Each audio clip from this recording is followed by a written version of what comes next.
16 வருஷமா இன்சூரன்ஸ் பணம் கட்டினவருக்கே தலையில் ஒரு பேரிடியை இறக்கிட்டாங்க அப்படின்னா, நாளை பின்ன நம்ம இன்சூரன்ஸ் கிளைம்னு போய் நிற்கிறப்போ நமக்கு ரிஜெக்ட் பண்ணிட்டாங்கன்னா, நம்ம அத்தனை வருஷம் கட்டின பணம் எல்லாம் வேஸ்ட்டாக போயிடும்ல.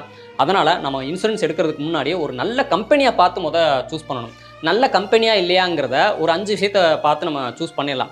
அதில் மொதல் விஷயம் தான் கிளைம் செட்டில்மெண்ட் ரேஷியோ, சிஎஸ்ஆர்னு அப்படின்னு சொல்லுவாங்க. எதனால் இந்த விஷயத்த மொதல் விஷயம் அப்படின்னு நான் சொல்கிறேன்னா, இதில் தான் எல்லாருக்குமே நிறைய கன்ஃபியூஷன்ஸும் இருக்குது.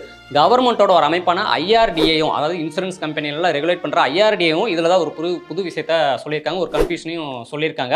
அவங்க என்ன சொல்லியிருக்காங்க அப்படிங்கிறத பார்க்குறதுக்கு முன்னாடி, இந்த கிளைம் செட்டில்மெண்ட் ரேஷியோ பார்த்தீங்கன்னா, ஒரு கம்பெனிக்கு 90% இல்லை 95%க்கு மேலே இருக்குது அப்படின்னா, அவங்க பெருசாக எந்த ஒரு கிளைமும் ரிஜெக்ட் பண்ண மாட்டாங்க, அப்ரூவ் பண்ணிடுவாங்க அப்படின்னு நம்பலாம். அப்புறம் என்ன ப்ரோ, எல்லாம் கரெக்டாக தானே இருக்குது, இதில் என்ன ஒரு கன்ஃபியூஷன் அப்படின்னா, இந்த கிளைம் செட்டில்மெண்ட் ரேஷியோவை எப்படி கால்குலேட் பண்ணுறாங்க அப்படிங்கிறத தெரிஞ்சுக்கிட்டா நமக்கு முழுசாக கிளியராக புரியும். இப்போ இந்த கிளைம் செட்டில்மெண்ட் ரேஷியோ எப்படி கால்குலேட் பண்ணுறாங்கன்னா, ஒரு இன்சூரன்ஸ் கம்பெனிக்கு எவ்வளோ கிளைம் ரிசீவ் ஆயிருக்கு, அதில் எவ்வளோ கிளைம் அவங்க அப்ரூவ் பண்ணியிருக்காங்க இன்ட்டு 100ன்னு சொல்லி போகணும். அதாவது இப்போ ஒரு 100 கிளைம் வந்திருக்கு அப்படின்னா, அதில் 90 கிளைம் அப்ரூவ் பண்ணியிருக்காங்க, 10 கிளைம் ரிஜெக்ட் பண்ணியிருக்காங்க அப்படின்னா 90 டிவைடட் பை 100 இன்ட்டு 100 அப்படின்னு போட்டால் அது ரேஷியோ 90% வரும். ஸோ இதுதான் அந்த கம்பெனியோட கிளைம் செட்டில்மெண்ட் ரேஷியோ.